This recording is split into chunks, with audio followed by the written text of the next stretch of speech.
Bom, dando continuidade então ao nosso seminário, esse seminário consta de um grupo que tenta, né, trazer, pensar e não só articular com teóricos já conhecidos, mas também propor ideias.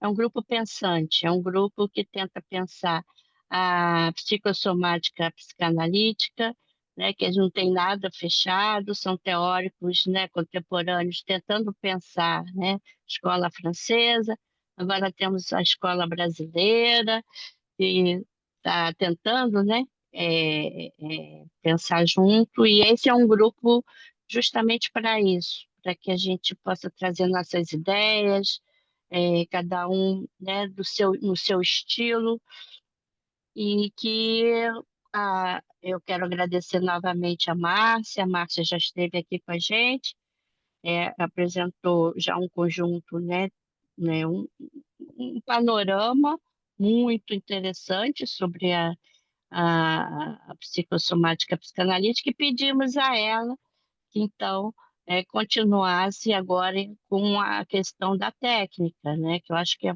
muito importante para a gente. E quero apresentar aqui um currículo bem simplificado da Márcia, que ela é psicóloga, psicanalista, mestre e doutora em psicologia pela UFRJ, membro e supervisora do Instituto de Formação em Psicanálise da SPC-RJ, Sociedade de Psicanálise da cidade do Rio de Janeiro, coordenadora do Núcleo de Psicossomática Psicanalítica da SPC-RJ. Ela também é professora associada do Departamento de Saúde e Sociedade no Instituto de Saúde Coletiva da Universidade Federal Fluminense, aposentada, professora convidada do programa de pós-graduação em transtornos alimentares, anorexia, bulimia e obesidade da PUC Rio de Janeiro, membro da Associação Internacional de Psicanálise de Casal e Família e membro da Sociedade Brasileira de Transtornos Alimentares, Sobrata, e membro da Poesis Analítica, Associação Portuguesa de Psicoterapia Psicanalítica de Casal e Família.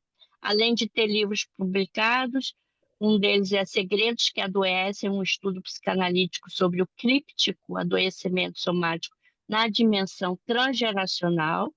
É coautora do Dicionário de Psicanálise de Casal e Família, coautora do livro Famílias Contemporâneas, Alianças Paradoxais, uma possível articulação entre cutting, transmissão e conjugalidade.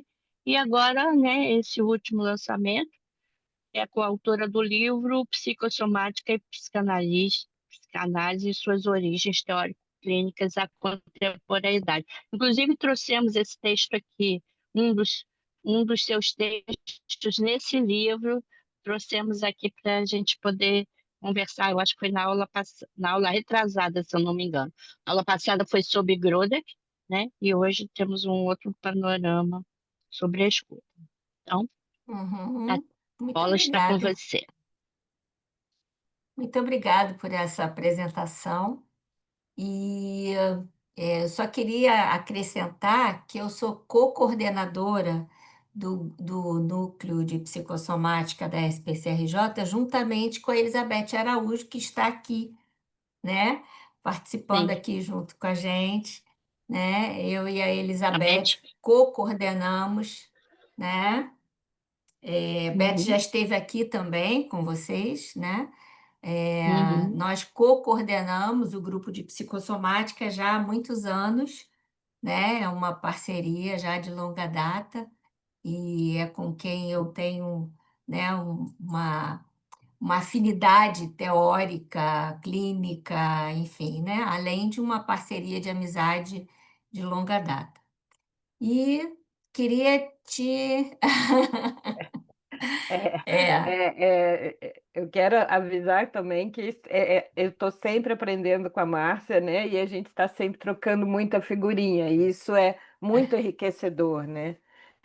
Ter uma parceira como você, né? Com todo o teu currículo, com toda a tua história, com toda a tua experiência, que a gente já veio desde 1996 juntas, né? Uau, Trabalhando muito e tempo. conversando sobre exatamente, né? Isso. É muito tempo, né? Isso aí, querida. É. Brilha aí que você tem muito que aprender. Então, obrigado, Beth. E eu queria agradecer mais uma vez, Sol, pelo convite, né, para estar aqui com vocês, compartilhando, né, aprendendo com vocês também. Eu acho que é isso, né? Temos coração de estudante, então a gente está sempre pensando junto, compartilhando.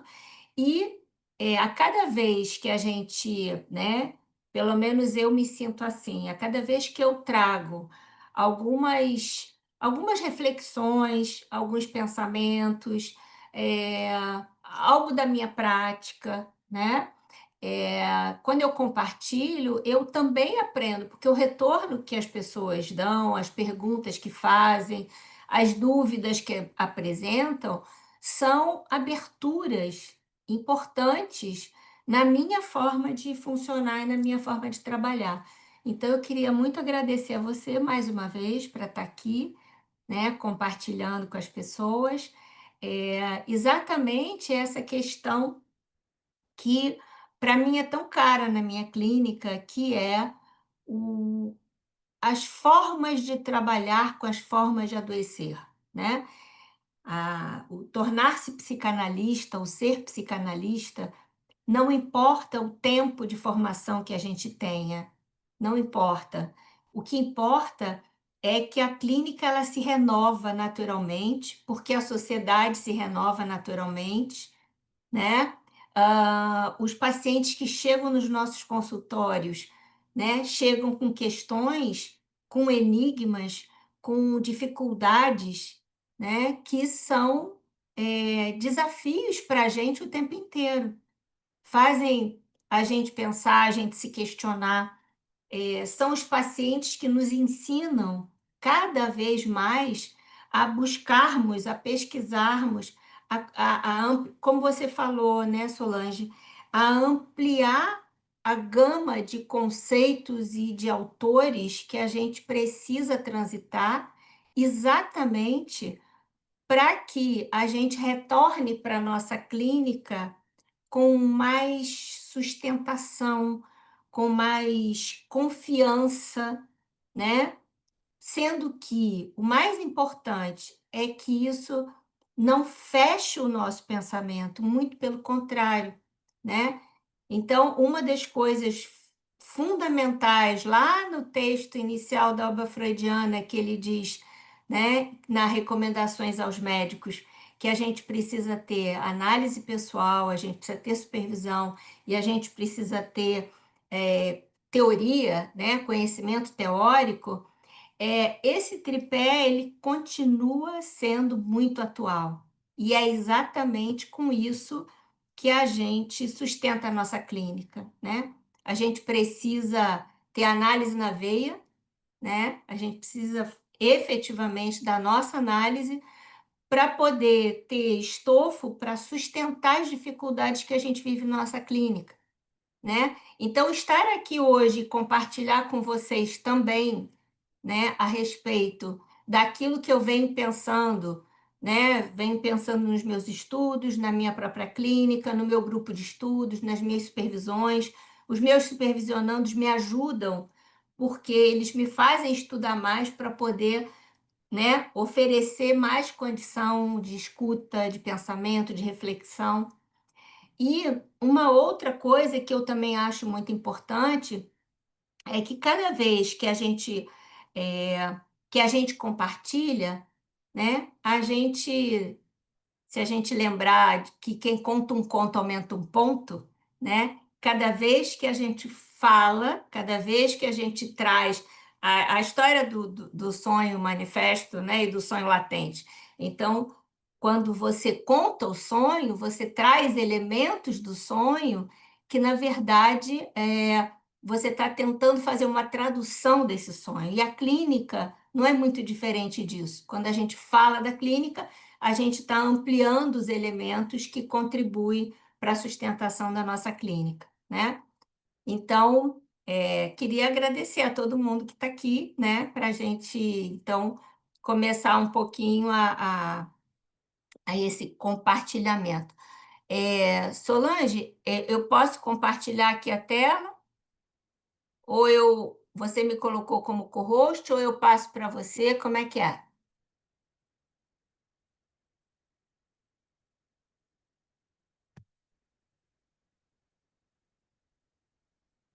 Ok, obrigada. Bom, gente, como é de costume, né? Eu trouxe então aqui organizei aqui um PowerPoint com algumas referências teórico-clínicas que eu acho que ajuda a gente a seguir um pouco aqui no pensamento, né? Eu poderia até falar livremente, mas eu me organizo melhor tendo a referência também do material e, né, como vai ficar gravado, também é importante, né, para todo mundo. Bom, aqui eu trouxe, então, nessa continuidade, né, da proposta, né, da escuta clínica na perspectiva da psicossomática psicanalítica. Então, deixa eu ampliar aqui, fica melhor para ver.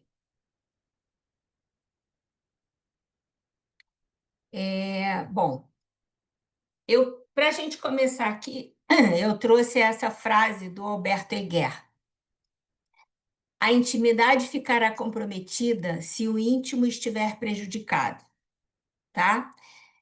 Essa é uma frase que sempre me traz para uma reflexão importante, que é a possibilidade, como diz Freud lá no Mal-Estar, né, que é preciso ter a capacidade de amar e trabalhar. Então, em geral, os nossos pacientes que adentram os nossos consultórios, muitas vezes eles chegam com uma queixa de que os vínculos estão comprometidos, ou o vínculo de trabalho, ou o vínculo afetivo, ou o vínculo com os filhos, né? Então, tem algo da intimidade, né? Das relações mais íntimas, mais profundas do sujeito, que vão estar comprometidas se o íntimo estiver comprometido, né? Então, tem algo, né, do sujeito com ele mesmo, né, que, em se tratando de alguns prejuízos em termos do seu processo de subjetivação, se houver algum prejuízo nessa área, esse prejuízo vai ser denunciado, né, nas possibilidades ou impossibilidades de estabelecimento de vínculos com o mundo e com o seu entorno. Então, por isso eu pensei nessa frase do Alberto Heger. Quem não conhece o Heger, talvez todo mundo conheça, mas o Heger é um dos autores mais importantes e mais interessantes, juntamente com René Caillé, sobre a questão vincular, a questão do trabalho, da grupalidade psíquica, do trabalho com família, com casais, né? Ele tem alguns livros muito interessantes. Bom, então é isso, é um grande parceiro do René Caillé.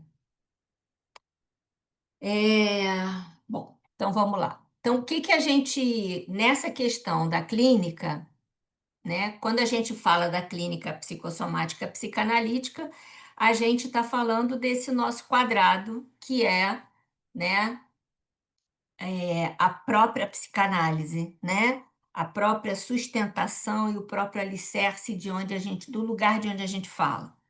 Então, a gente, a partir da questão da clínica, da psicossomática psicanalítica, a gente tem o objetivo, né, e aqui, de pensar essa clínica refletindo sobre a importância da escuta, né, de uma sintomatologia que apresenta algumas dificuldades em relação ao manejo clínico. A gente já vai falar um pouco sobre isso, né? A gente está falando aqui de uma manifestação, né, de quando é que o corpo chega na clínica, quando é que o sujeito chega na clínica com vamos dizer assim, com a sua queixa centrada em algumas dificuldades em que o seu corpo está implicado. E estamos também lidando com aspectos do funcionamento psíquico, né, que nós nos deparamos, que o clínico se depara, em relação aos modos de adoecimento e seus desafios correspondentes, né? Que desafios são esses, né? Do que a gente está falando que são desafios de uma clínica, né? De um trabalho de escuta, né? Do nosso espaço analítico. E com isso, a gente está falando também que esse corpo que se apresenta como um corpo adoecido, um sujeito que traz o seu corpo adoecido, né? É, esse corpo se torna, então, o veículo de uma denúncia de uma dor que não pode ser narrada ou que não pôde ser narrada, né? E também o que a gente está falando quando a gente diz, né, de uma dor que não pôde ser narrada, né? Que dor é essa, né? Que relação é essa que a gente pode estabelecer entre dor e sofrimento? Enfim, são questões que a gente vai estar conversando aqui, tentando pensar junto.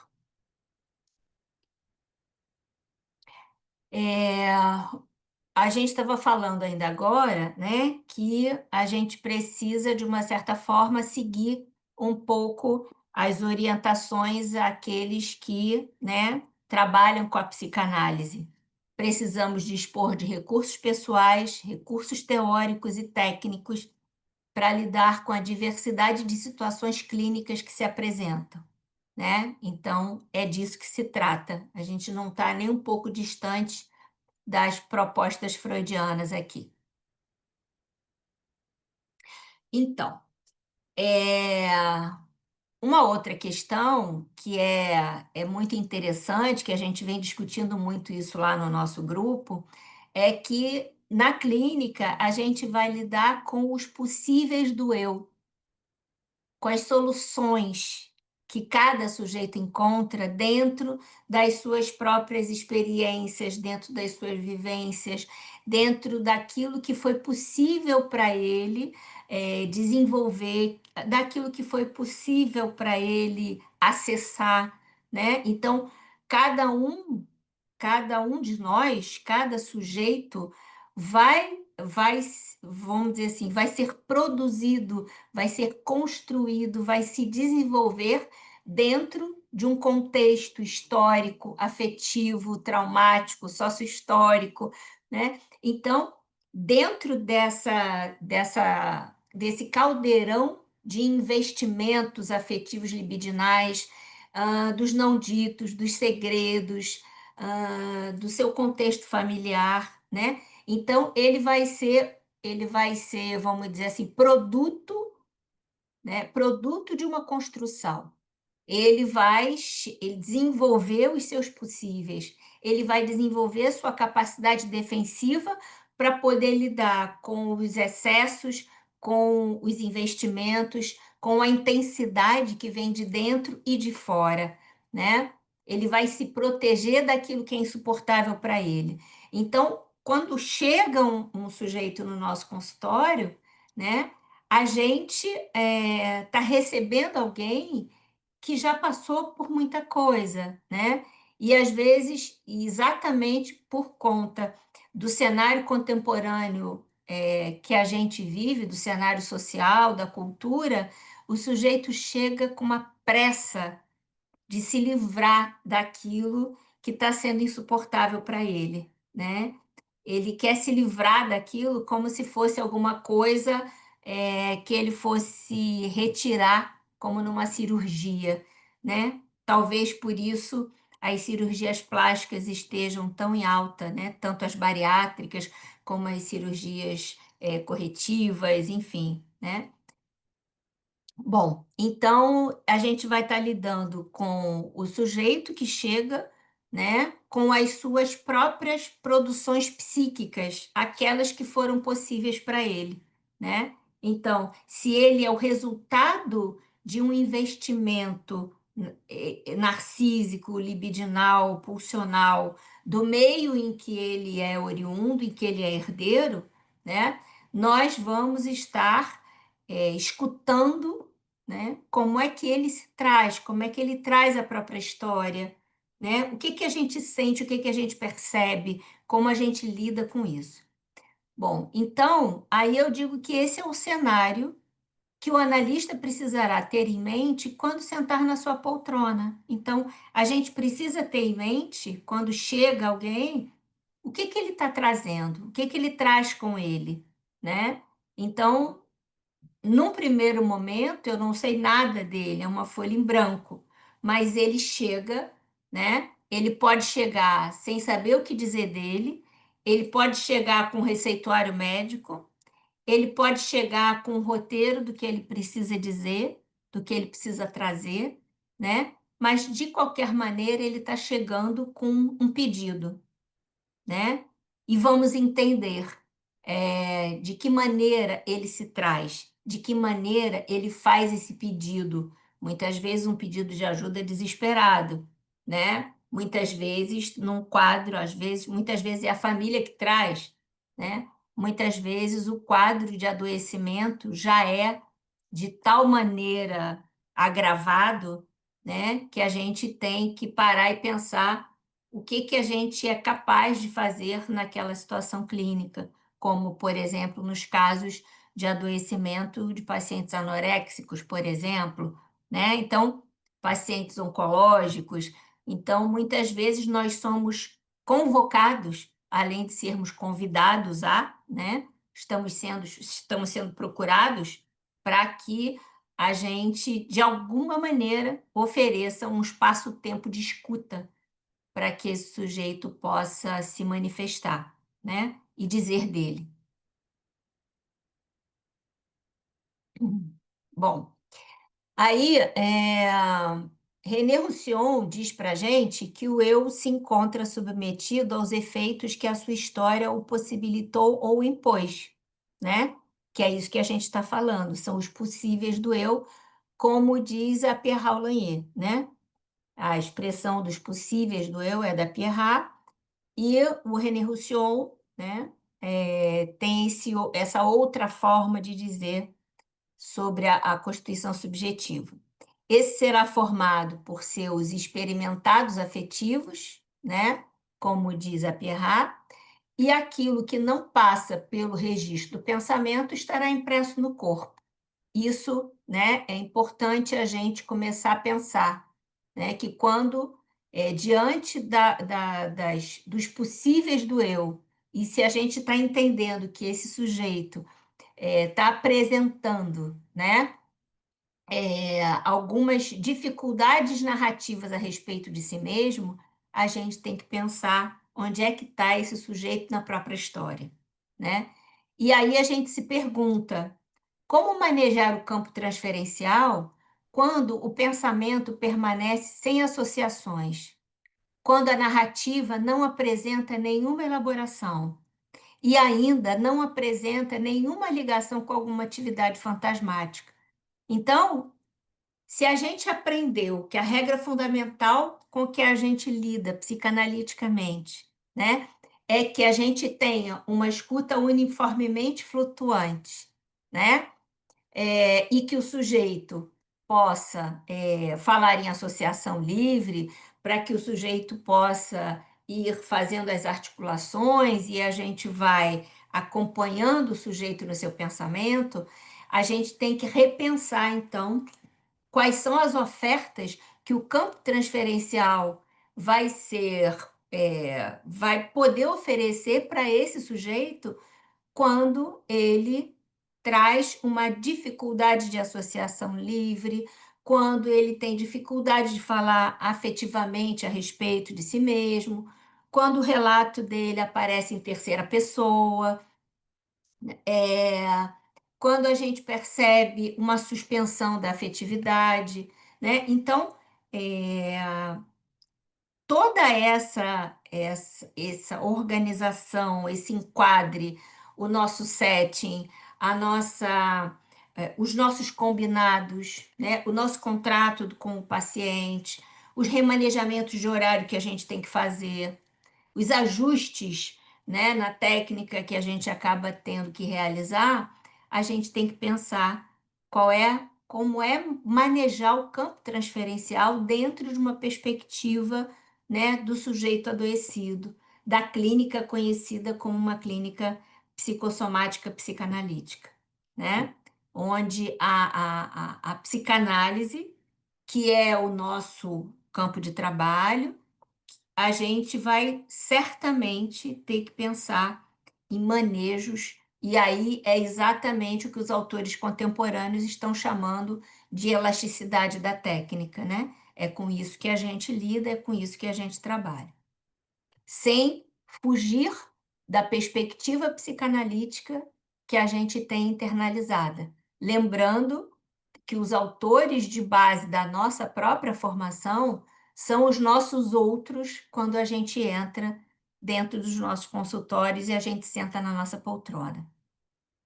Uma outra questão, quando a gente está falando aqui do manejo do campo transferencial, é a gente utiliza o divã ou utiliza face a face? Nesse momento, a gente está aqui, por exemplo, né? Ou a base do trabalho de quem continuou trabalhando, né, online, como eu faço, por exemplo, né? Desde a época da pandemia, a virtualidade se tornou um campo de trabalho fundamental, né? E é impressionante como, mesmo online, mesmo na virtualidade, né? No, no síncrono, né? É uma virtualidade síncrona, não é assíncrona, né? A gente não grava para o paciente não grava a imagem para nós, a gente está ali on time, né? Online e de uma forma síncrona, e esse campo transferencial, ele é constituído da mesma maneira, apesar da gente sentir muita falta, né, do corpo a corpo ali, do espaço do consultório, mas a gente entendeu que é possível, sim, a gente trabalhar, né, em termos da virtualidade online, tendo, então, essa janela, esse face a face aqui, que nos ajuda, né, a construir esse campo que tem uma perspectiva transformacional. Bom, então seguimos aqui. Então, aquilo que a gente estava falando antes, como fazemos quando a regra fundamental da psicanálise não se aplica? Pois o que não estiver acessível pela via da representação simbólica, pela via do pensamento e da linguagem verbal e pelo afeto correspondente, vai se apresentar no negativo. Então, a gente, né, se a gente pensar na questão do. É lógico que adoecer faz parte da vida humana, mas a exclusividade, a via de resposta fundamental para aquele sujeito que nos chega, né, pela via do adoecimento, pela via do ato, onde o corpo está diretamente implicado no seu adoecer, na sua situação clínica, né, a gente está diante de algo que é da ordem do negativo, né? Então, é lógico que, né, nem todos os pacientes, né? Nem todos os pacientes vão se apresentar desta forma, né? Os pacientes vão trazer seus conflitos, vão trazer suas perspectivas traumáticas, vão trazer suas dificuldades, e é lógico que é com isso que a gente vai lidar, né? Mas o que a gente está falando aqui é quando há um prejuízo maior dessa possibilidade de integração dos elementos emocionais, afetivos, psíquicos, né, da própria história e da própria vida, tá? Em que há um prejuízo maior, né, nas possibilidades vivenciais do sujeito. Então, como manejar a situação clínica no campo transferencial, né? Nesse caso. Então, como manejar a situação clínica no campo transferencial quando o eu que chega ao consultório é aquele que não está conseguindo administrar as exigências da vida, se submetendo a diversas formas de violência interna e externa, vivenciando passagens ao ato ou somatizando, encontrando a morte quando busca a vida, repetindo padrões relacionais tóxicos, carregando dores que não são suas e pagando por crimes não cometidos, né? Então, é um pouco desse, né, desse combo aí que a gente está vivenciando hoje, né? Se a gente pensar nas supervisões que faz, nos nossos pacientes, né, nas trocas que a gente tem com colegas também, a gente está entendendo que a clínica hoje, ela sempre foi complexa, mas acho que hoje exige muito mais de nós, né? Exige uma implicação muito maior de nós, exige uma participação maior de nós e um cuidado muito maior, né? Porque a exposição, a entrada do analista hoje é convocada de uma maneira muito mais potente, né, do que já aconteceu há um tempo atrás. Então, acho que eu fiquei pensando, né, nessas diversas maneiras, né,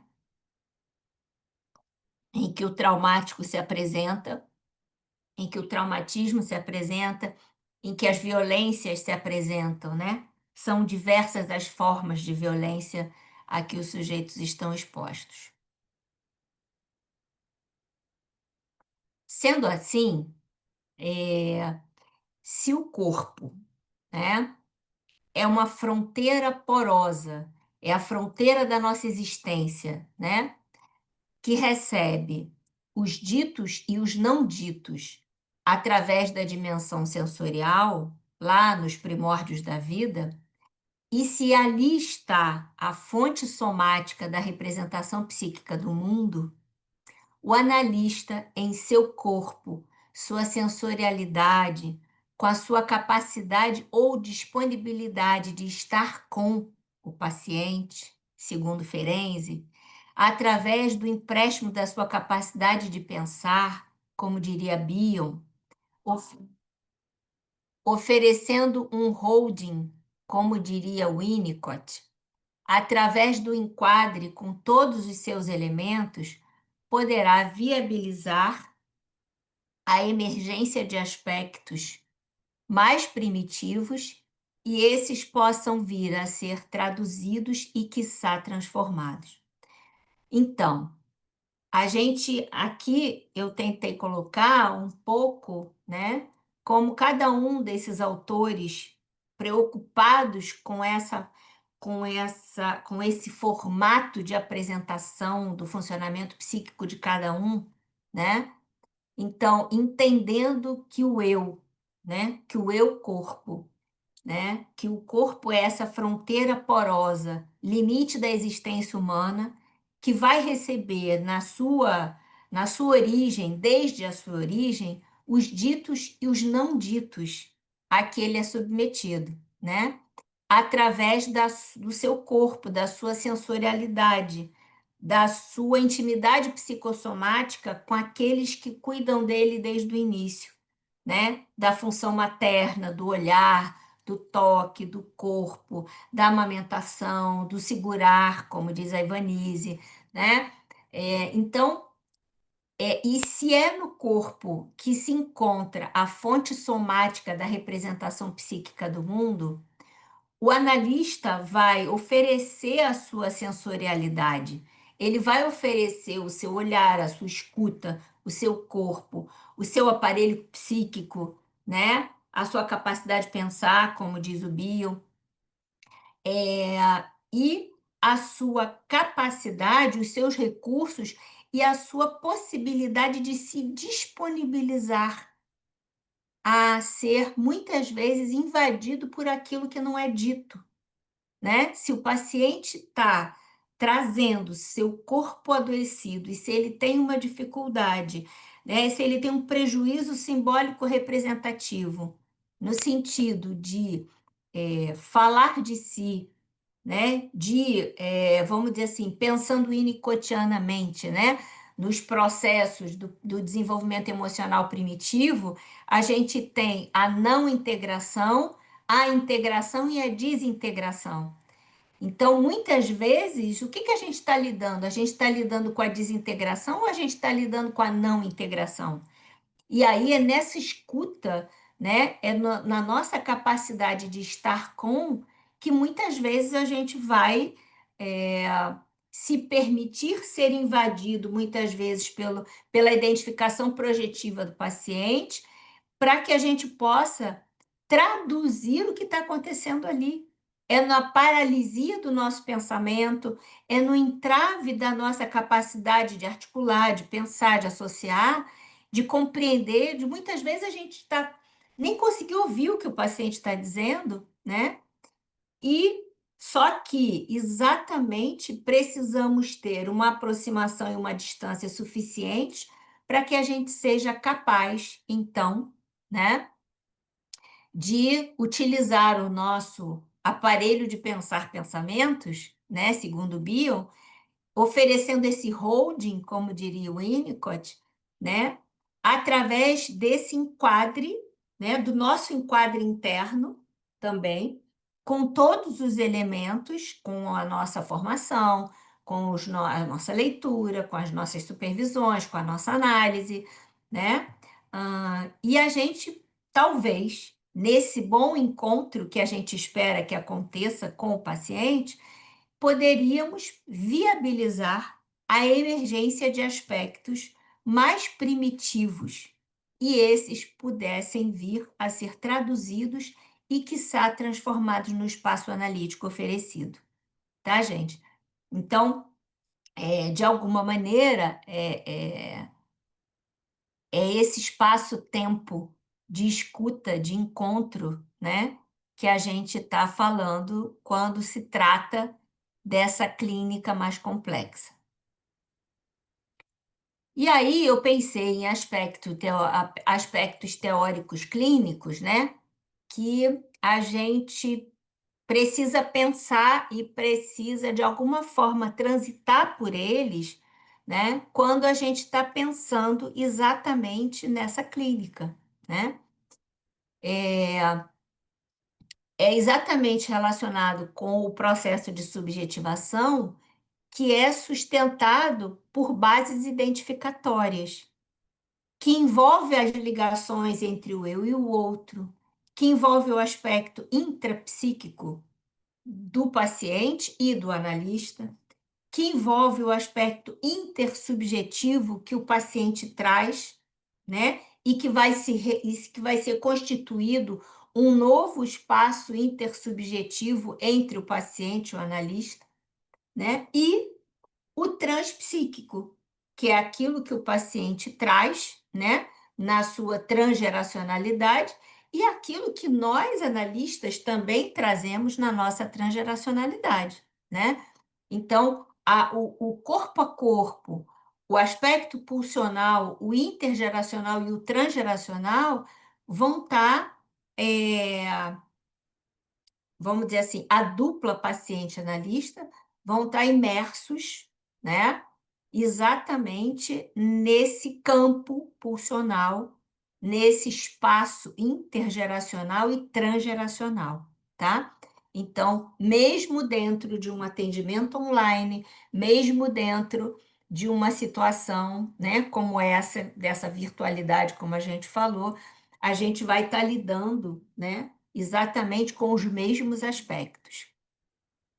E, dentre os conceitos psicanalíticos em relevo, a questão pulsional, a questão do inconsciente, a questão da noção de representação, de simbolização, a questão da dinâmica pulsional, economia psíquica, né? Porque a gente está falando de intensidades, a introdução ao narcisismo, né? O conceito de narcisismo, narcisismo positivo e negativo, como diz o André Green, né? A gente tem que lembrar aqui que, como diria a Eneide, né, que faleceu há pouco tempo, que eu, Narciso, é um outro Édipo, né?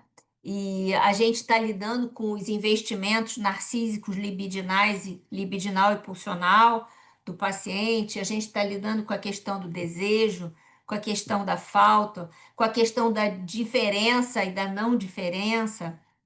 a questão do trauma, do traumatismo e do traumático, né? Porque existe né? A gente tem que pensar nisso, né? Nos aspectos traumáticos que esse paciente traz, né? Como é que a gente escuta isso? A questão da violência a que ele vem sendo submetido, a diferença entre violência e agressividade, né?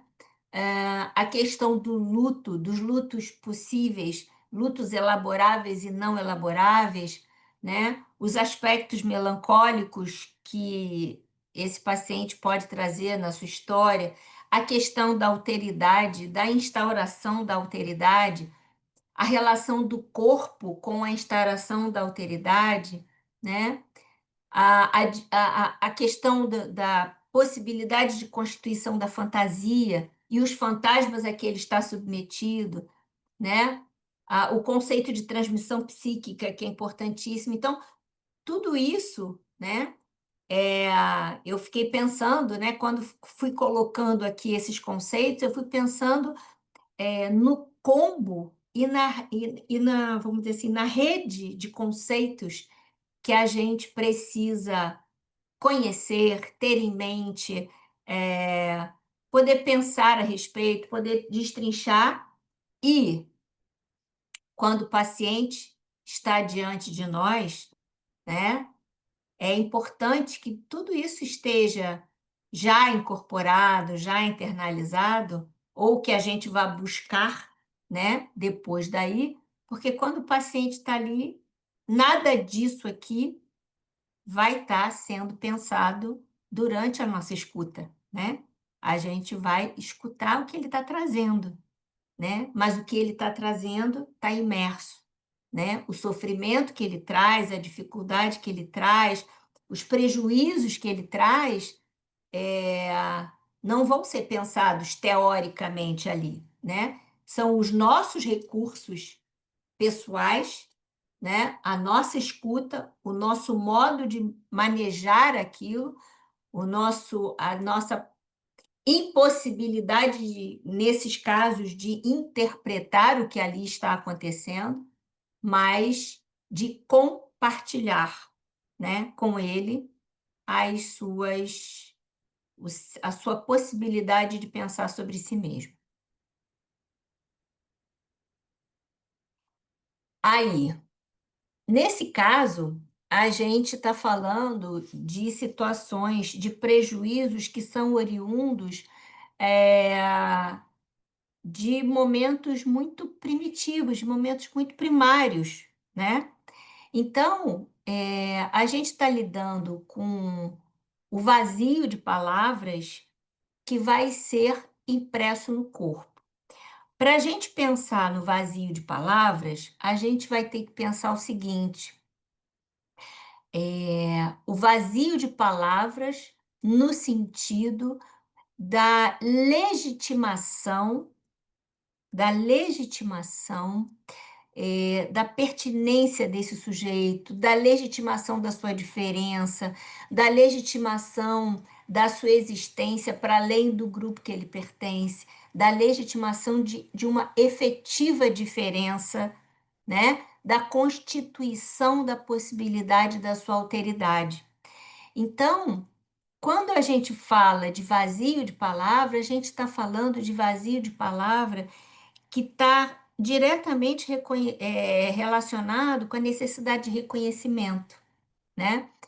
Então, a dor, se a nossa constituição depende do investimento narcísico e libidinal do outro, que lhe serve de prótese, que lhe serve de sustentação para a sua existência, a gente tem que lembrar que a dor do outro vai ser impressa, né? Por mais que se diga, por mais que se deseje que aconteça o melhor com aquele filho que nasce, por exemplo, com aquela criança que chega naquele meio familiar, vai ser exatamente a dificuldade do outro, a angústia do outro, a angústia de perda, o medo do desamparo, o medo da solidão, a necessidade de ser tudo para o outro, que vai estar sendo impresso no corpo daquele bebê que está sendo sustentado. Então, vamos pensar que é nessa primitividade, que é no não reconhecimento da diferença, é que os prejuízos relacionados, né, à capacidade simbólico-representativa do sujeito o deixa vulnerável à invasão, à violência e à submissão. Então, a dificuldade de diferenciação, os prejuízos relacionados à sua condição de um sujeito, né, que tem direito à própria história, né, vai impedir o seu processo, ou entravar, ou impedir, ou complicar, né, o processo de constituição da sua alteridade, e, com isso, na indiferenciação, a deslocabilidade da libido entre os objetos também estará comprometida. Porque se ele está aderido, né? Se ele está preso, se ele está algemado, se ele está engessado dentro de uma adesividade libidinal, a partir do investimento do outro, né? A sua possibilidade de criar novos vínculos, como a gente falou, a intimidade vai estar comprometida se o íntimo estiver prejudicado, né? Então, a constituição, né, da sua vida social, da sua vida como sujeito, da sua capacidade de amar e trabalhar, também vai estar comprometida, né? Bom, esse aspecto atravessa reflexões possíveis sobre o tema da cripta no corpo, na medida em que a presença corporal coloca o problema da interpretação naquilo que não passa pela regra verbal. Segundo Nicholas Abram, é no corpo onde se alojam as palavras enterradas vivas. As palavras que não puderam ser ditas, né, vão estar exatamente impressas no corpo. E aqui, a gente vai depois poder conversar melhor sobre isso, o conceito de cripta aponta para o que é oculto e cifrado, não passível de elaboração, com a atribuição do que se aloja no corpo.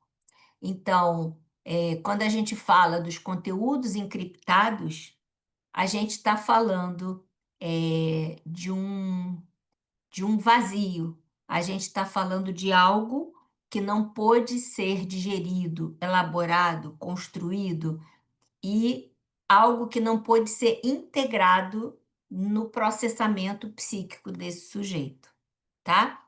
Então, com isso, o tecido psíquico, os limites psíquicos e os limites do corpo vão estar comprometidos.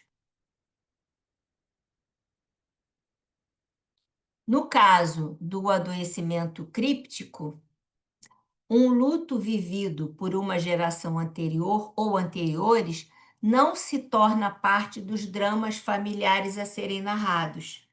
E no inconsciente parental, torna-se desafetado e desconectado de seu sentido, o que vai restringir os limites relacionados com os recursos psíquicos do paciente.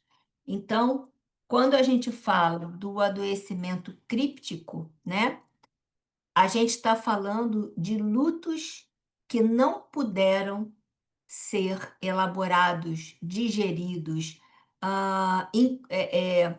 introjetados efetivamente, né? E integrados no funcionamento psíquico daquele grupo. Algo que é da ordem de uma ferida narcísica, que é de uma dor que não pôde ser trazida, mas que, em última instância, vai estar remetida ao desamparo e aos aspectos traumáticos do grupo que está envolvido exatamente no acolhimento, né, dos membros desse grupo. Aí eu pensei assim, a gente está falando aqui de abalos narcísicos, a gente está falando de lutos não elaborados, a gente está falando do traumático do outro que vai ser incorporado, né, no processo de subjetivação dos membros desse grupo, ou de alguns dos membros desse grupo. Então, quando a angústia transborda no corpo, diante da ameaça do desamparo, observa-se ali uma precariedade de recursos do eu relacionado ao medo do abandono, né? Então, a gente está lidando sempre com alguma coisa que na clínica vai aparecer de diversas formas. Na clínica vai aparecer com um sentimento de futilidade, vai aparecer como alguém que tem um transtorno alimentar, vai aparecer com patologias do ato, vai aparecer como cutting, vai aparecer como ah, pessoas que se submetem a relações em que ela, né, não consegue ter o direito de ser si mesmo. Enfim, vai aparecer das diversas maneiras, né? E uma das coisas que é muito importante a gente ficar atento a essa escuta é que o reasseguramento narcísico, né, vai ser demandado ao outro como um bumerangue. Então, muitas vezes, o sujeito se oferece a determinadas situações, né, esperando um retorno. No outro dia, até um paciente meu estava falando isso, que ele não entende por que que o filho dele fica doente tantas vezes, né? Ele disse assim: eu fico até cansado de tantas vezes que esse menino adoece, né? E ele estava falando de uma angústia, né? A partir de uma angústia grande. E aí eu fiquei pensando nisso e eu perguntei: o que será que ele está pedindo? O que será que ele, né? Por que será que ele está adoecendo tanto, né? O modo como você está trazendo, eu acho que a gente precisa pensar, né? O que que, o que que ele está demandando de você?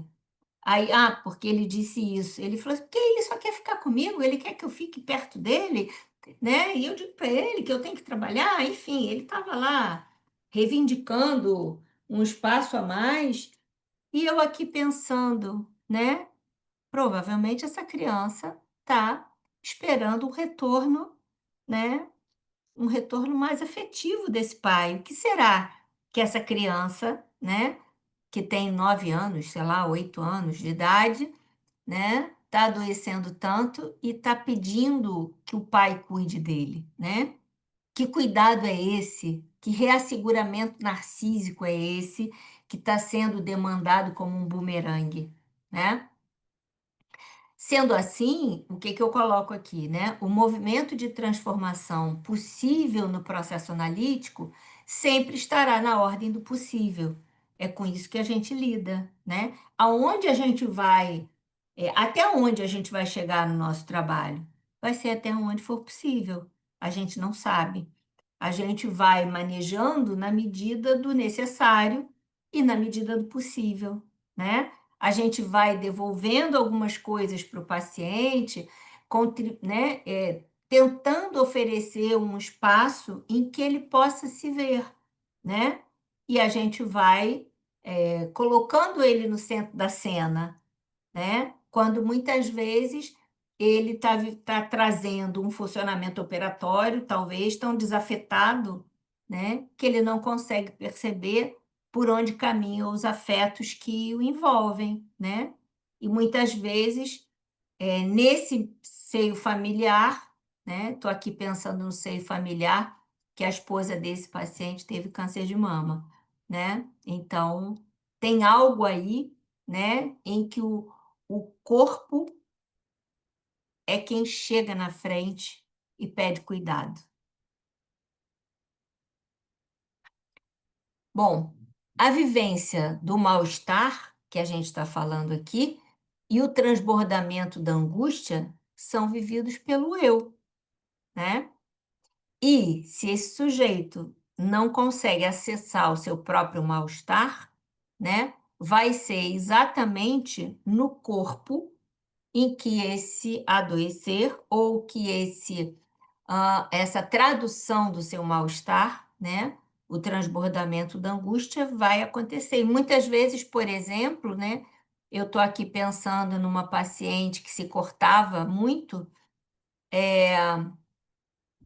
a cada vez que ela se sentia inadequada numa determinada situação qualquer, a primeira coisa que ela fazia era se cortar. Ou seja, o sentimento de inadequação não podia aparecer, né? Para que ele pudesse ser traduzido, falado. A gente que começou a fazer esse deslocamento, digamos assim, né? Para que a tradução da sua dor pudesse aparecer como dor, né? Ou melhor, como sofrimento, e não mais como dor, né? O processo de adoecer, então, implica a mais remota forma de ligação com o outro humano, que é a identificação. Isso porque o ego instaura-se sobre um conjunto de ligações que asseguram a sua estabilidade, né?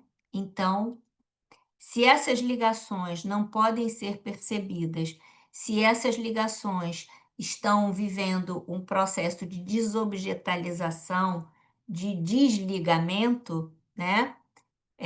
Vai ser exatamente, né, nas manifestações do corpo que vai aparecer essa dor que não pode ser narrada. Bom,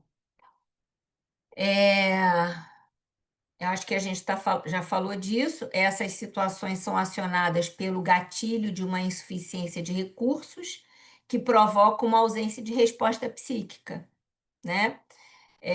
O pensamento fica entravado, paralisado ou nem é acessado.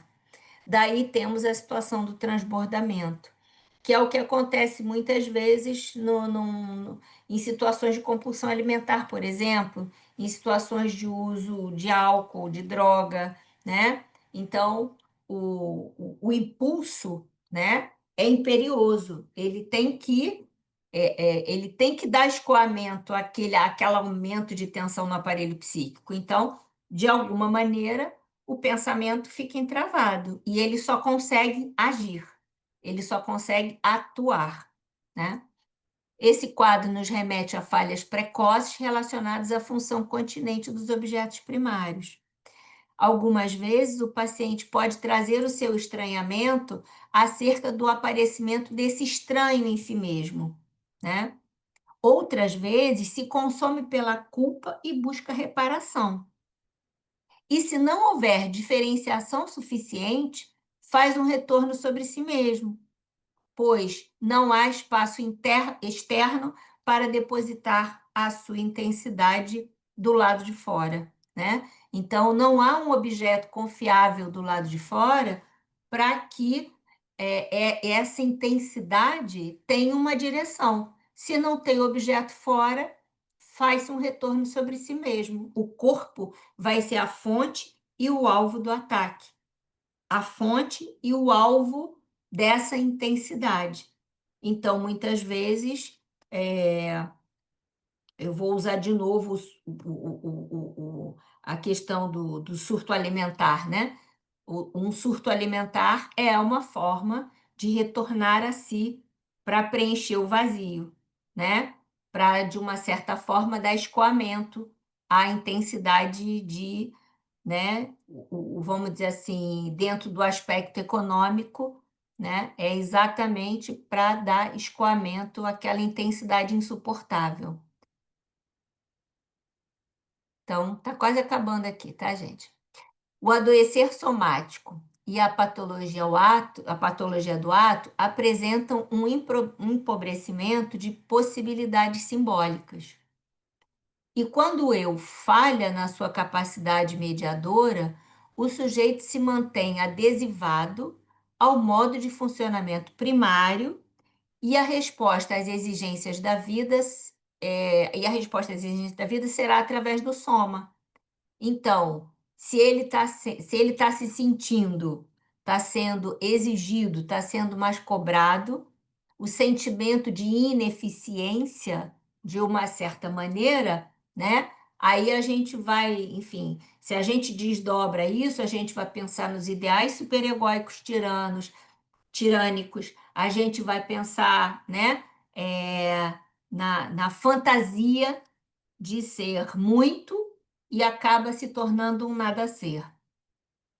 O ato, né, partir para o ato, o acting ocorre pela ausência de um filtro protetor. Que filtro protetor é esse? É exatamente na perspectiva da primeira tópica, a gente teria o pré-consciente, né? Na perspectiva da segunda tópica, a gente teria o eu como exatamente aquele que seria investido pelo outro e que receberia as condições de confiar em si mesmo, de modo a poder a responder às exigências da vida de uma maneira mais adequada. Então, hoje em dia, a gente vê muitos jovens suicidando, por exemplo, né, quando entram na faculdade de medicina. É um absurdo a quantidade, né, de jovens que isso acaba não sendo divulgado, né? Mas é um absurdo a quantidade de jovens. Eu estou usando a faculdade de medicina, que é uma das, vamos dizer assim, um dos cursos que está no top 5, né? Dos espaços de projeção social mais ambicionados pelos jovens. Só que quando eles chegam lá, eles não suportam o nível de exigência, né? E aí o que que acontece? Adoecem, né? Então, no tempo que eu estava lá na saúde coletiva lá da UF, nós tínhamos vários grupos de discussão com outras universidades brasileiras, né? Nós tínhamos uma grande comissão, inclusive, para discutir e para acolher esses alunos, né? Que fazem toda essa movimentação, toda essa migração dentro do país, é, de alunos assim que adoecem gravemente. O uso de antidepressivos é impressionante. A quantidade de situações de suicídio, a quantidade de adoecimentos graves. Então, ou seja, né? Tem algo que o sujeito deseja, mas não sustenta. Deseja por quê? Porque se a gente lembrar que o narcisismo do filho é uma reedição do narcisismo parental, a gente está circulando exatamente nesse caldeirão do adoecimento narcísico herdado dentro do grupo familiar, tá? Então, aí a gente volta a falar, né, que é exatamente essa questão do autoataque ou do retorno sobre si mesmo, diante de um objeto interno, né, não objetalizado ou inadequadamente objetalizado, investido. Então, o adoecer somático, ainda que paradoxal, é uma tentativa de defesa utilizando os recursos mais primitivos possíveis. Em lugar do salto do psíquico no somático, que seria a formação do sintoma neurótico, por exemplo, temos um derramamento compensatório das energias do id para preencher o hiato, e com isso não há um aumento de energia que restaure os déficits narcísicos e objetais do ego. Para terminar, o analista é um mediador na criação de possibilidade de traduzir e pôr em palavras aquilo que foi silenciado e aparece no corpo. Vai tentar, pelo menos, né, gente, oferecer elementos a partir do enquadre e do setting, de modo a reconfiguração das filigranas da tessitura do si mesmo. Então, o espaço analítico se propõe a oferecer um espaço-tempo continente com limites mais maleáveis a partir do holding oferecido. Sendo assim, o campo transferencial seria um organizador do tecido psíquico esgarçado. em função da condição de encapsulamento no corpo, o analista lida com material que até então tem sido inaudível. Isso é André Green, tá? O trabalho analítico será então realizado a partir de filigranas, de resíduos, da própria construção do analista, a partir do seu mal-estar, oriundo de suas inquietações. Então, é aquilo que não está aparecendo ali, que aparece, mas não aparece no discurso do paciente, mas que muitas vezes, como a gente vai ser invadido pela identificação projetiva, né, que é o mecanismo defensivo mais primitivo, né? Então, a partir dessas inquietações é que a gente vai começar a buscar formas de traduzir para o paciente aquilo que ele não tem podido compreender a respeito de si mesmo. O processo desobjetalizante, que denuncia a fragilidade e as ligações psíquicas vivenciadas pelo sujeito, é reproduzido tanto no modo de relação que estabelece no seu entorno, quanto na dificuldade de estabelecer um vínculo dentro do contexto analítico. Então, aqui a gente está lidando também com o que o André Green chama de relação branca, né? Ou de transferência branca. Como a gente fala do paciente sainte, né? O paciente, muitas vezes, a gente acha que ele não volta, mas ele volta, né? E ele continua voltando, e ele continua voltando. Então, o analista vai utilizar palavras investidas afetivamente, isso é André Green também, né? E por quê? Porque a linguagem é como uma pele, com ela entramos em contato com o outro, isso é Barthes. É necessário cuidar para não repetir o movimento intrusivo ao qual o paciente é herdeiro. Então, a gente é convocado a entrar mais, a ter uma implicação maior, né? E aí, nessa implicação maior, a gente precisa ter cuidado para não repetir todo o movimento de intrusividade, de intrusão, né? Para não repetir aquilo que o paciente está sendo submetido a vida inteira, né? Se ele chega ali pedindo uma escuta, um reconhecimento de que a sua subjetividade, reconhecimento da sua alteridade, reconhecimento de uma subjetividade diferente, né? É, vamos dizer assim, o reconhecimento de uma existência propriamente dita para ser legitimado, né? Para existir diante do olhar do outro em sua diferença, em sua especificidade, mesmo o analista sendo convocado, né, a entrar mais, a participar mais, é preciso ter cuidado para não invadir. Esse é, vamos dizer assim, o mais comprometedor no nosso trabalho.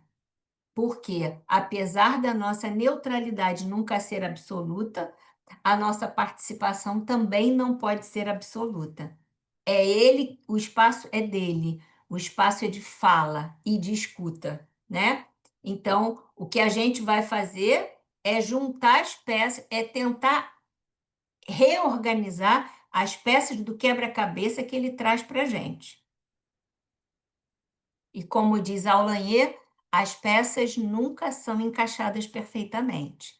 E é com esse cuidado que a gente vai estar trabalhando nessa perspectiva. Então, em situações clínicas de difícil manejo, os ingredientes fundamentais são as sensações corporais, as emoções e o campo relacional, sendo que o pensamento e a representação que lhe dão suporte só avançam sobre apoios.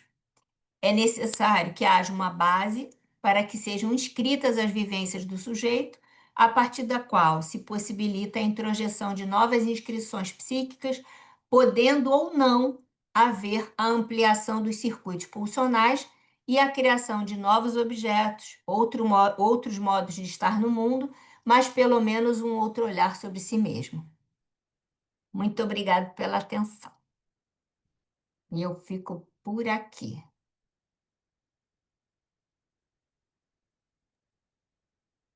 Muito obrigada, Márcia. Excelente sua apresentação, muito conteúdo, né, para a gente pensar aqui Como juntos, sempre, como não é? sempre. É, então, é justamente esse grupo, a gente está passando pelas teorias para que a gente possa internalizá-las de alguma forma e ter como base teórica interna para a gente poder avançar, né? Mas como esse apoio ao outro, num encontro com o outro, que seja mais livre, inclusive, das teorias, né? Quando a teoria está internalizada, a gente se liberta delas. Então, Isso, a gente vai e volta nas teorias aqui para ampliar essa clínica, que eu considero uma clínica, para mim, é a clínica contemporânea. Eu acho que esse uso do analista, né, como diria o Winnicott, né, e hum, como bem você falou várias vezes, né, o analista muito presente, o analista muito atento, né, afetivamente, com essa linguagem afetiva, com esse encontro afetivo, eu fico me perguntando que esse espaço analítico, não sei, para a gente pensar aqui todo mundo junto e isso. fazer. Uhum. Deixa eu ver se eu amplio aqui para todo mundo. Pronto, agora o panorama aqui está ótimo. Eu estava só visualizando você, agora eu estou visualizando todo mundo. Quem pôde estar, né, com a câmera aberta. Então, ficar aqui para a gente pensar, eu acho que aqui cada uma tem uma clínica específica, cada uma tem seu modo de estar na clínica, mas e- esse contato, porque a gente fala muito na não representação simbólica, né, dos pacientes. Os pacientes não deslizam, não fazem metáfora, né, essa falha muito primitiva. Eu fico pensando se na clínica, né, na técnica, no encontro, o uso de. Você falou muito em tradução, né? A gente traduz para o outro, né? Uhum. A gente mastiga, né? Eu acho que Bion falaria um pouco assim. Depois a Beth vai dar uma aula, viu, Beth? Sobre Bion. Estou aguardando aqui esse mês que vem, tá? Combinado, Beth? Eu sei que você está estudando, né? Ah, Que você trabalha muito com Bion. não, Então, bio, bio, não, não. A Eu Beth estudo trabalha com Green, André Green. né? Eu não estudo bio, é, não, gente. é Green. É, Confundi. Não É, faz mas mal, vai ser Green. nós temos no Hum, nosso grupo, não, mas é o nós André temos no Green, nosso grupo, nós temos no um uma nosso pessoa grupo bioniano. que uma trabalha com pessoa que ele. estuda Bion, É, mas Ah, a então então Beth tá. pode é indicar, é, É Green, tá ótimo também. Vai ser excelente. Já fica aqui o convite para a Beth trazer o Green. tá Mas vamos ok, obrigada. aqui tentar ver se as pessoas têm mais perguntas, mas só para pensar, né, isso. nesse encontro, né, que às vezes a palavra em si, essa tradução em si, não é suficiente. Uhum, Esse corpo do analista, né, eu fico pensando aqui, né, esse corpo presente, é, de trazer a possibilidade de novos materiais, por exemplo, numa clínica, né? Tem pessoas que usam os contos, tem pessoas que usam as imagens, fotografias, tem pessoas que usam. Quer dizer, como trazer esse enclausuramento, né, que eu fico pensando, esse ego tão fragilizado, né, e tão, às vezes, tão fragmentado, né, como, a- como, como diz o Foucault, né, fazer do seu sintoma uma bela obra de arte, né?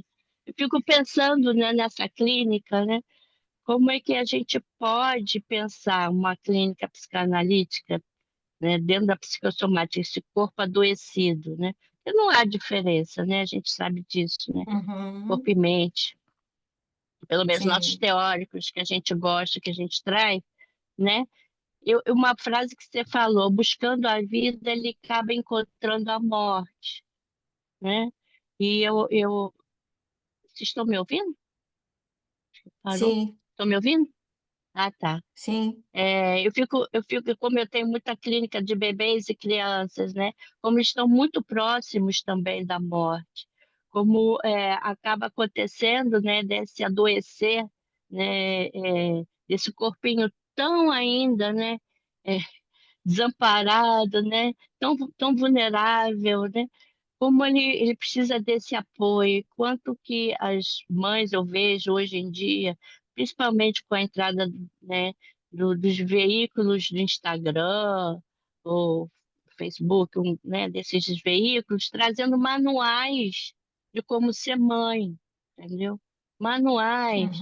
Os Uhum. pediatras trazendo manuais, assim, a minha filha diz assim: "Mãe, hoje é tudo diferente do seu tempo, né, olha, ela só tem 30 anos, espera aí, né, não é há 100 anos atrás, só tem 30 anos atrás, não vejo tanta diferença em criar um bebê".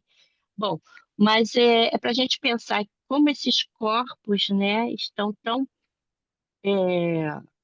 onde as pessoas estão mais preocupadas, assim, em acertar, né, em termos de técnica, do que está Uhum. ali, né, disponível, disposto a criar e trazer e ampliar, né, essa clínica para uma criatividade maior. Não sei o que vocês pensam, isso aqui é um grupo pensante, é lógico que a gente vai mastigar, né, junto com eles, aquilo que ficou endurecido, um corpo endurecido pelo sintoma, né.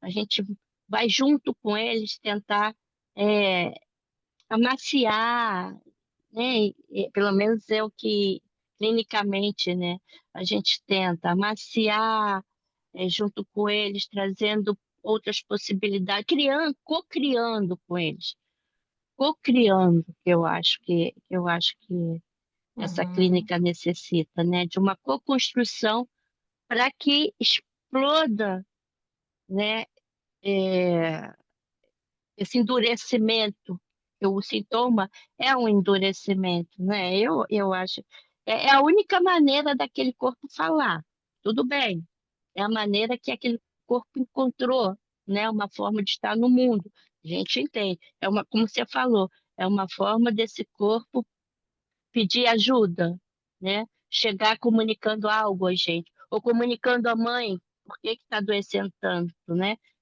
Ué, tem alguma, né, tem uma comunicação aí pra gente. Não sei, eu vou abrir aqui a Uhum. palavra antes de eu dar continuação. Quem quiser fazer questões ou pensar juntos, vamos Uhum. lá, pessoal. Eu vou aproveitar a Márcia aqui, que ela só amplia aqui pra gente, né, pra gente pensar bastante. Tem muita coisa, Márcia.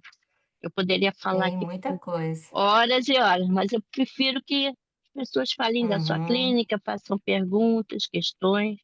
Vamos lá, Carol, Débora, Flávia, Marisa, Tatiana. Tatiana está se coçando, eu estou vendo ali para fazer.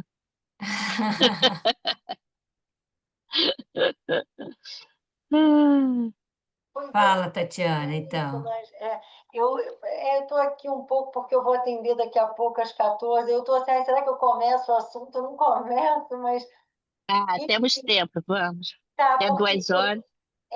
quando foi dito ali, né, sobre essa compulsão alimentar, né, assim, essa comida, né, toda que é ingerida para, enfim, ali tomar lugar, né, de um vazio. Eu fiquei pensando assim também no oposto, né? Quer dizer, não numa anorexia, não, né, ou algo como ingerir um alimento e provocar, né, assim, depois, né, a expulsão desse alimento, mas Provocar o justamente vômito, né? Uhum. é, exatamente, provocar o bom. Mas é porque eu estou pensando numa paciente com depressão, né? E ela é assim, normalmente assim, muito restrita no que come, sabe? Assim, muito sem vontade, sem apetite, sem gosto pela vida, sabe? Eu percebo que quer dizer, seria um extremo também, né, desse vazio que incomoda, desse vazio. Seria uma outra forma também de lidar com esse vazio, né? Quer dizer, a recusa do gosto pela vida, pelo alimento, e aí é muito magra, né? Aí, enfim, só trazendo aqui um pouco, Uhum. não sei o que você teria a dizer sobre isso, né, Márcia? Mas eu acho que estaria dentro dessa mesma questão, não? Sim, sim. A inapetência pela vida, né? Ela não é, pode não necessariamente ser inapetente de alimento, mas é inapetente de vida, né? E ela, de alguma forma, se ela vem também para, de alguma forma, ser vista, né? Para que, de alguma maneira, você, pensando na questão da tradução, né? Para que você ajude a ela como é que eu vou dizer assim, a fazer uma reparação, né, de algo que aconteceu que ela, de repente, nem se dá conta, nem sabe, e talvez nunca acesse, né? Mas, diante do analista, diante de você, na relação com você, é seu instrumental pulsional que está sendo posto a serviço da manutenção, tá? Da oferta de vitaminas para ela, por exemplo, né? Usando essa linguagem alimentar, né? Então, de alguma maneira, você não só contribui para ofertar novos elementos, né? Para ajudá-la a se ver num outro espelho, né? Então, a Aulaê diz uma coisa muito interessante que a gente discute muito lá no nosso grupo, que somos condenados a investir. E mesmo inapetente de vida, mesmo inapetente de energia, mesmo, né, sem ter muito gosto pela vida, pelas coisas, né, nesse processo que a gente chama de depressão, né? E a gente pode ler de diversas formas, mas tem uma inibição, tem uma perda de representatividade de si, tem uma falta que vem lá de trás, né? Aí a gente, por isso é muito importante a gente pensar por que é tão importante a gente conhecer a história do paciente, de onde ele vem, de onde ele fala, do que aconteceu, né? A história, não importa o que aconteceu com a gente, mas importa o que a gente fez com o que aconteceu com a gente, né? Então, a gente talvez precise olhar por esse aspecto. Então, é muito importante o quanto que a nossa pulsionalidade é posta no setting à mercê, em prol do trabalho, né, de revitalização e que a análise, que o espaço analítico seja um espaço com uma proposta transformacional para o paciente, para que ele possa se alimentar de novos recursos, né? E com isso, de uma certa maneira, mesmo que como é que eu vou dizer? Mesmo que a postura desse paciente, né? Mesmo que a postura dela na vida não se apresente de uma maneira muito diferente do que ela chegou, mas se ela continua investindo na vida é porque o trabalho está funcionando, Uhum. né? Se ela chega sem sonhos e daqui a pouco ela começa a trazer um sonho, mesmo que seja um sonho muito manifesto, né? Muito próximo da realidade, já tem alguma coisa em funcionamento dentro do aparelho psíquico desse sujeito. Ele já está, né? Então, assim, se ele volta, é porque de alguma forma ele está recebendo alguma coisa de você, né? Então, isso a gente vê nesses quadros, né, de transtorno alimentar, isso é muito claro, tanto no paciente obeso quanto no paciente anoréxico. E, por exemplo, atualmente, eu tenho duas pacientes que vieram porque as filhas estão com anorexia. e as pessoas que cuidam da filha encaminharam a mãe para que eu atenda, né? Por quê? Porque assim, é, a cola é muito grande, a identificação narcísica é muito grande. E aí, essas meninas de 14 anos, de 13 anos, né, estão tão adesivadas que a mãe precisou. Então, tem uma que está fazendo terapia de família com uma pessoa, né? Eles estão fazendo terapia de família com uma pessoa, a filha está sendo atendida por uma pessoa e eu estou atendendo a mãe, A né? mãe base ali nessa casa, né? É importante que alguma coisa está acontecendo, né? Márcia, muito Exatamente. obrigada. Eu vou aqui mudar aqui Ok, correndo. vai lá. Obrigada pela aula, pelo aulão. Boa sorte. Até a próxima. Obrigada, Márcia. Pessoal, olha só, são 2 horas, eu também vou precisar, né, sair correndo aqui para o consultório. Eu quero agradecer imensamente, Márcia, é um aulão, como a Tatiana falou, é sempre um aulão, sempre a gente aprende muito, muito com você. Você instiga a gente a pensar, né? Isso é muito bom, um conteúdo muito rico que vai frutificar Uhum. aqui, eu acho que por Com muitas e muitas certeza. aulas ainda. Eu vou fazer o Eu que seguinte, as pessoas, agradeço. né, a gente trabalha juntas, já falei para você, e agora a gente não desgruda mais. Né, Beth? Tá bom. Beth também está na Aham. nossa equipe. Eu quero transformar esse grupo aqui numa grande equipe, né, de trabalho, que todas Uhum. nós possamos trabalhar Muito todas bom. juntas, né, no pensar Perfeito. e principalmente a psicossomática, a psicanálise, que é o futuro da psicanálise, tá, pessoal? Eu sempre falo isso, Hum. vocês não acreditam, mas vocês vão ver. Olha, deixa eu falar uma coisa. Eu vou fazer o seguinte: se as pessoas tiverem alguma questão, tá? Podem mandar. Isso, É, mandam para você, Márcia, né? E aí Márcia, depois você me passa e eu respondo. se você quiser deixar seu e-mail, seu contato, eu passo também para as Uhum. pessoas. Elas entram em Eu contato com deixo. você, tá? Elas entram em Pode, contato pode. diretamente Isso. Perfeito. e Tá para fazer ok. as perguntas, tá bom? Tá Muito bom. Muito obrigado, obrigado, pessoal. Muito pessoal. obrigada pela presença nesse horário, né, de meio-dia e meio. E Foi que tenham um ótimo, bom muito Tá? dia. obrigada. Obrigada. Obrigadíssimo, Obrigada, tá? Márcia. Até Podem a Valeu, agradecer a Sol. próxima. Márcia. Um beijo. Tchau.